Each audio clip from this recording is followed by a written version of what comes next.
राधे राधे प्यारे भक्तों, आज हम उस दर्द पर बात करेंगे जो इंसान को अंदर से पूरी तरह तोड़ देता है। जब कोई गैर या अनजान व्यक्ति हमें नुकसान पहुंचाता है तो हमें क्रोध आता है। हम उससे लड़ सकते हैं और उसे भूल भी जाते हैं, लेकिन जब कोई अपना, जिसे हमने अपने दिल के सबसे करीब रखा हो, जिस पर हमने अपनी जान से भी ज्यादा भरोसा किया हो, वही इंसान जब हमें धोखा देता है तो क्रोध से पहले एक गहरा सन्नाटा छा जाता है। ऐसा लगता है जैसे पैरों के नीचे से जमीन खिसक गई हो और सांस लेना भी भारी हो गया हो। ऐसा लगता है कि अब इस दुनिया में किसी पर भरोसा नहीं किया जा सकता। इंसान अकेले में बैठकर रोता है और बार बार खुद से यही पूछता है कि आखिर मेरी गलती क्या थी। मैंने तो पूरी ईमानदारी से रिश्ता निभाया था, फिर मेरे साथ ही ऐसा क्यों हुआ। मेरे प्यारे भक्तों, इस संसार में धोखे का दर्द सबसे भयंकर होता है, क्योंकि ये उसी दरवाजे से अंदर आता है जिसे हमने खुद अपने हाथों से किसी के लिए खोला होता है। हम किसी गैर से धोखा नहीं खाते, हम हमेशा उसी से धोखा खाते हैं जिस पर हमारा अंधा विश्वास होता है। लेकिन आज मैं आपसे ये कहना चाहता हूं कि अगर आपके साथ किसी अपने ने छल किया है, किसी ऐसे व्यक्ति ने आपका विश्वास तोड़ा है जिसे आप अपना सब कुछ मानते थे, तो आज अपने इन आंसुओं को पोंछ लीजिए। आज का ये सत्संग आपके उसी दर्द पर मरहम लगाने के लिए है और आपको फिर से एक नई ताकत देने के लिए है। जब अपने ही धोखा देने लग जाएं तो सबसे पहले हमें भगवान श्री कृष्ण की उन महान शिक्षाओं को याद करना चाहिए जो उन्होंने महाभारत के युद्ध में अर्जुन को दी थी। आप कुरुक्षेत्र के उस मैदान की कल्पना कीजिए। अर्जुन के सामने कौन खड़ा था? कोई बाहरी दुश्मन नहीं थे, बल्कि उनके अपने सगे भाई, उनके गुरु, उनके पितामह और उनके रिश्तेदार खड़े थे। उन अपनों ने ही तो पांडवों को धोखा दिया था, उनका राज्य छीन लिया, उन्हें लाक्षागृह में जलाने की कोशिश की और भरी सभा में उनकी पत्नी का अपमान किया। जब अर्जुन ने अपनों के इस धोखे और स्वार्थ को देखा तो वे भी पूरी तरह टूट गए थे। उनका धनुष उनके हाथों से फिसलने लगा था और वे निराश होकर रथ पर बैठ गए थे। तब भगवान श्री कृष्ण ने अर्जुन को भगवत गीता का वह महान संदेश दिया जो आज आपके लिए भी उतना ही जरूरी है। भगवान ने समझाया कि हे अर्जुन, यह संसार मोह और स्वार्थ का एक बहुत बड़ा जाल है। जब तक तुम इंसानों से यह उम्मीद करते रहोगे कि वे हमेशा तुम्हारे साथ न्याय करेंगे, तब तक तुम्हें दुख ही मिलेगा। तुम्हारे दुखों का कारण यह नहीं है कि कौरवों ने तुम्हें धोखा दिया, बल्कि तुम्हारे दुखों का कारण यह है कि तुम उनसे प्रेम और न्याय की झूठी उम्मीद लगाए बैठे थे। श्री कृष्ण कहते हैं कि इंसान को अपना कर्म पूरी ईमानदारी से करना चाहिए, लेकिन फल की और दूसरे इंसानों की वफादारी की उम्मीद केवल और केवल ईश्वर से करनी चाहिए। अगर किसी ने आपको धोखा दिया है तो इसमें आपकी कोई गलती नहीं है। आपने विश्वास करके अपना धर्म निभाया, ये आपका बड़प्पन था। उसने आपका विश्वास तोड़कर अपना अधर्म निभाया, ये उसकी सच्चाई है। आप अपनी अच्छाई पर शक मत कीजिए। एक बहुत ही सुंदर और सच्ची कहानी है जो हमारे जीवन के इसी कड़वे सच को दर्शाती है। एक समय की बात है, एक नगर में रामनाथ नाम का एक बहुत ही ईमानदार और नेक व्यापारी रहता था। रामनाथ ने बहुत मेहनत से अपना व्यापार खड़ा किया था। उसका एक छोटा भाई था जिसे वह अपने सगे बेटे से भी ज्यादा प्यार करता था। रामनाथ ने अपनी पूरी संपत्ति और व्यापार की चाबी अपने उसी भाई के हाथों में सौंप रखी थी।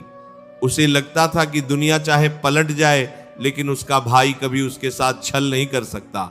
लेकिन समय का पहिया घूमा और उस छोटे भाई के मन में लालच आ गया। उसने चुपचाप व्यापार का सारा पैसा अपने नाम कर लिया और एक दिन रामनाथ को घर से बाहर निकाल दिया। जिस भाई को रामनाथ ने उंगली पकड़कर चलना सिखाया था, उसी भाई ने उसे सड़क पर लाकर खड़ा कर दिया। रामनाथ के पैरों तले जमीन खिसक गई। वह दर दर की ठोकरें खाने लगा। उसका मन करता था कि वह जाकर अपने भाई से लड़े, उसे दुनिया के सामने बेनकाब करे या फिर अपनी जान दे दे। वो एक दिन निराश होकर नदी के किनारे बैठा रो रहा था। तभी वहां से एक बहुत ही ज्ञानी और शांत साधु महाराज गुजरे। उन्होंने रामनाथ को रोते हुए देखा और उसके पास जाकर उसकी परेशानी का कारण पूछा। रामनाथ ने अपने आंसुओं को रोकते हुए कहा कि महाराज, मुझे किसी गैर ने नहीं बल्कि मेरे अपने खून ने धोखा दिया है। मैंने अपना सब कुछ जिस पर लुटा दिया उसने मुझे भिखारी बना दिया है। अब मेरे जीवन में बचा ही क्या है।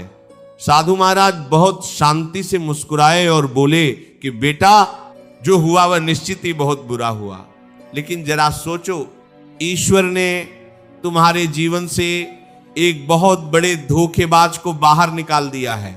अगर वह तुम्हारे साथ रहता तो शायद भविष्य में तुम्हें इससे भी बड़ा कोई नुकसान पहुंचाता या तुम्हारी जान ले लेता। भगवान ने तुम्हारा धन लेकर तुम्हारी जान और तुम्हारा आगे का जीवन बचा लिया है। तुम इस धोखे को अपनी बर्बादी मत समझो, इसे ईश्वर का एक संकेत समझो। साधु ने रामनाथ को समझाया कि जब अपने धोखा देते हैं तो ईश्वर हमें यह सिखाना चाहते हैं कि इस दुनिया में कोई भी रिश्ता स्थायी नहीं है। यह संसार एक सराय है जहां मुसाफिर आते हैं और चले जाते हैं। असली और कभी न टूटने वाला रिश्ता केवल आत्मा और परमात्मा का होता है। उठो और अपने कर्म पर फिर से ध्यान दो। बदला लेने की आग में खुद को मत जलाओ, बल्कि अपनी मेहनत की आग से एक नया महल खड़ा करो। रामनाथ को साधु की बातें समझ में आ गईं। उसने रोना छोड़ दिया। उसने फिर से शून्य से शुरुआत की। भगवान का नाम लेकर उसने एक छोटा सा काम शुरू किया। उसकी ईमानदारी और मेहनत रंग लाई। कुछ ही सालों में उसने पहले से भी बड़ा व्यापार खड़ा कर लिया। वहीं दूसरी तरफ उसके छोटे भाई ने जो धन धोखे से कमाया था वो उसे पच नहीं पाया। उसे जुए और शराब की बुरी लत लग गई और उसका सारा पैसा बर्बाद हो गया। अंत में वो भी सड़क पर आ गया। कर्मों का फल हर इंसान को यही भुगतना पड़ता है। मेरे प्यारे भक्तों, ये कहानी हमें बताती है कि जब कोई अपना आप को धोखा दे तो आपको क्या करना चाहिए। सबसे पहला काम जो आपको करना है वह यह है कि खुद को शांत रखें। आपके मन में बदले की भावना आएगी। आपको लगेगा कि आप उसे सबक सिखाएं, उसे बर्बाद कर दें। लेकिन याद रखिए, कीचड़ में पत्थर मारने से कीचड़ आपके ही कपड़ों पर उछलता है। जिस इंसान ने आपके साथ धोखा किया है वह इसी लायक है कि उसे उसकी हाल पर छोड़ दिया जाए। आपके बदले की भावना आपको ही अंदर से जलाकर खा जाएगी। भगवान श्री कृष्ण कहते हैं कि जो इंसान छल करता है वह ईश्वर की नजरों में उसी क्षण गिर जाता है। आपको उसका न्याय करने की जरूरत नहीं है। समय और कर्म की लाठी में आवाज नहीं होती, लेकिन जब वो पड़ती है तो इंसान उठने लायक नहीं रहता। जिसने आपको रुलाया है उसे उसके कर्मों की सजा ईश्वर जरूर देंगे। आप उस परमपिता परमात्मा की अदालत पर भरोसा रखिए। धोखा खाने के बाद अक्सर हम एक गलती करते हैं। हम उस इंसान से बार बार कारण पूछते हैं। हम जानना चाहते हैं कि उसने ऐसा क्यों किया। लेकिन मेरे भक्तों, जो इंसान आपका विश्वास तोड़ सकता है वह आपको कभी कोई सच्चा जवाब नहीं देगा। वह या तो झूठ बोलेगा या अपनी गलती को सही साबित करने के लिए आप पर ही इल्जाम लगाएगा। ऐसे लोगों से कोई भी उम्मीद रखना अपनी ही आत्मा को और ज्यादा घायल करना है। अपनी जिंदगी के दरवाजे ऐसे स्वार्थी और मतलबी लोगों के लिए हमेशा के लिए बंद कर दीजिए। उन्हें क्षमा कर दीजिए, लेकिन उन्हें दोबारा अपनी जिंदगी में वही जगह कभी मत दीजिए। क्षमा करना आपके अपने मन की शांति के लिए जरूरी है, लेकिन मूर्ख बनना नहीं। जब अपने ही धोखा देते हैं तो वह हमें एक बहुत बड़ा जीवन का सबक सिखा कर जाते हैं। वे हमें बताते हैं कि हमें अंधा विश्वास केवल और केवल भगवान पर करना चाहिए। इंसानों से प्रेम करो, उनका सम्मान करो, उनके साथ अच्छा व्यवहार करो, लेकिन उन पर इस कदर निर्भर मत हो जाओ कि उनके बिना आपका अस्तित्व ही खतरे में पड़ जाए। अपना एक हिस्सा हमेशा स्वतंत्र और ईश्वर के चरणों में समर्पित रखो। यह धोखा आपके जीवन का अंत नहीं है, यह तो एक नई शुरुआत है। भगवान आपके जीवन से उन लोगों को दूर कर रहे हैं जो आपके लायक नहीं थे। शायद ईश्वर ने आपके लिए कुछ बहुत अच्छा और कुछ बहुत बड़ा सोच रखा है, जिसके लिए आपको उस पुराने झूठे रिश्ते से आजाद होना जरूरी था। आप एक बहुत ही कीमती और पवित्र आत्मा हैं। आपके प्यार और आपके विश्वास की कदर करना उस धोखेबाज के बस की बात नहीं थी। अपने आप को समय दीजिए। घाव गहरा है तो भरने में थोड़ा वक्त तो लगेगा, लेकिन इस दर्द को अपनी कमजोरी मत बनने दीजिए। इसे अपनी सबसे बड़ी ताकत बना लीजिए। अपनी पूरी ऊर्जा, अपना पूरा ध्यान अब अपने आप पर, अपने काम पर और अपने भविष्य पर लगा दीजिए। अपने आप को इतना काबिल बनाइए, अपनी जिंदगी को इतना ऊंचा उठाइए कि कल जब वह इंसान आपको देखे तो उसे अपने किए पर जीवन भर का पछतावा हो। आपकी सफलता और आपकी खुशी ही उस इंसान के लिए सबसे बड़ा जवाब होगी। जीवन के इस कठिन समय में भगवान का हाथ कसकर पकड़ लीजिए, जब सारी दुनिया साथ छोड़ देती है। जब अपने भी पीठ दिखा जाते हैं, तब केवल वह नारायण ही होते हैं जो हमें अपने गले से लगाते हैं। एकांत में बैठिए, ध्यान कीजिए और उस परम शक्ति से प्रार्थना कीजिए कि वह आपको इस दर्द से बाहर निकाले। आप महसूस करेंगे कि धीरे धीरे आपके मन की कड़वाहट कम हो रही है और आपके भीतर एक नई ऊर्जा का संचार हो रहा है। सच्चाई की राह पर चलने वालों को तकलीफें तो मिलती हैं, लेकिन उनकी कभी हार नहीं होती। जिसने आपके साथ बुरा किया है, उसका बुरा आज नहीं तो कल निश्चित है, लेकिन आप अपनी अच्छाई मत छोड़िए। किसी एक बुरे इंसान की वजह से पूरी दुनिया पर से विश्वास उठा लेना भी सही नहीं है। दुनिया में बहुत से अच्छे लोग भी हैं जो निस्वार्थ भाव से प्रेम करते हैं। बस अगली बार किसी पर विश्वास करने से पहले थोड़ी सावधानी जरूर बरतें। अपने जीवन को एक बहती हुई नदी की तरह बना लीजिए। नदी के रास्ते में बहुत से पत्थर आते हैं, बहुत सी रुकावटें आती हैं, लेकिन नदी कभी रुकती नहीं है। वो अपना रास्ता बदल लेती है या उन पत्थरों के ऊपर से बहने लगती है और अंत में जाकर समुद्र में मिल जाती है।